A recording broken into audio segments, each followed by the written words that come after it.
Good morning, my dear brothers and sisters. In the Gospel, we heard Jesus departed to the mountain to pray, and he spent the night in prayer to God. He spent the night in prayer to God. Perhaps this morning, the invitation to us by the readings is that we should ask ourselves, why do we pray little? Or why do we spend just short time in prayer? Of course, you may be saying, but Father, we are not monks. Hindi kami mga monghe, hindi kami mga mongha, hindi kami mga contemplatives katulad ng mga Madre ng Carmel o Pink Sisters or Poor Clares. We are so busy. Maybe that is the reason. Why do we pray so little? Because we don't have proper priorities. We are so busy with many things, yes, but the first casualty of our busyness is prayer. Totoo? Pag ang dami-daming ginagawa at saka na lang ako magdadasal, magro-rosaryo, kasi ang dami ko pang tatapusin. Kapag walang masyadong ginagawa, medyo libre ako ngayon, makapagdasal na nga. So, ang nangyayari, prayer is just one of the many things that we should be accomplishing. Why not make prayer number one? Second possible reason why we pray less is because of electronic gadgets. Today, we have so many distractions in life. Paggising natin, bubuksan ng radyo, chechikan ng cellphone, meron bang nag-message sa akin? Bakit hindi siya nag-message? Lang yun na. Diba? We look forward to messages. We tinker with our phones. Nakahiga pa lang tayo, chinecheck na natin kung ano ang latest sa Facebook.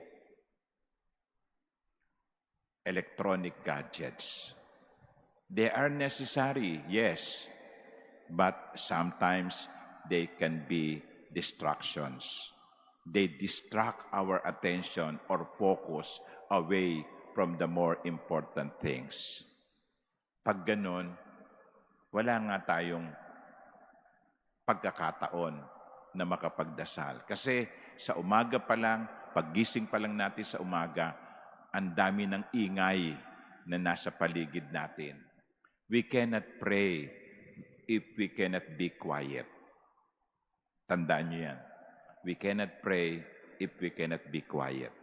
Silence is one of the most important ingredients of prayer life.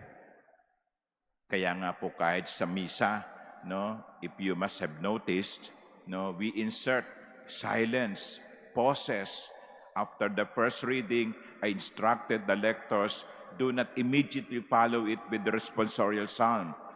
Namnamin natin ang salita ng Diyos. Hindi yung katulad ng pagkain, pag sinubo mo ba, lunok ka agad? Mahihirinan ka. Choking ang resulta niyan.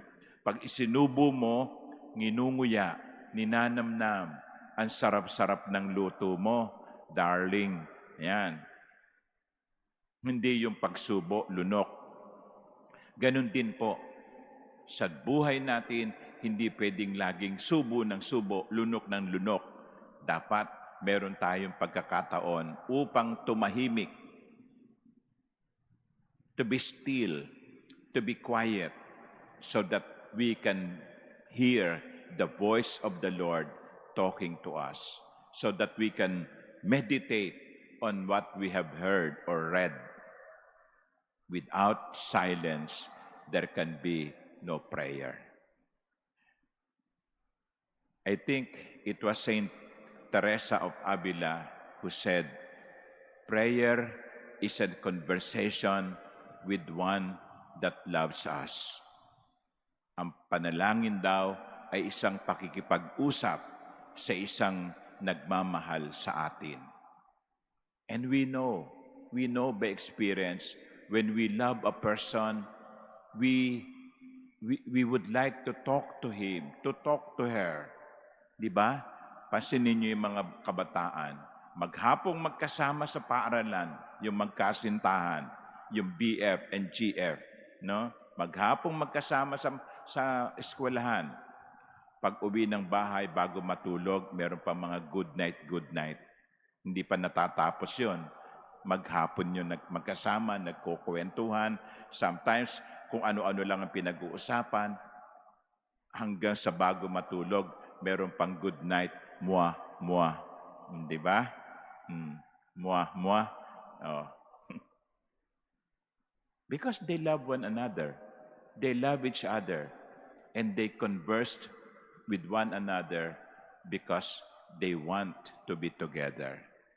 Sabi ni Saint Teresa of Avila, if I'm not mistaken, prayer is a conversation with someone who loves us.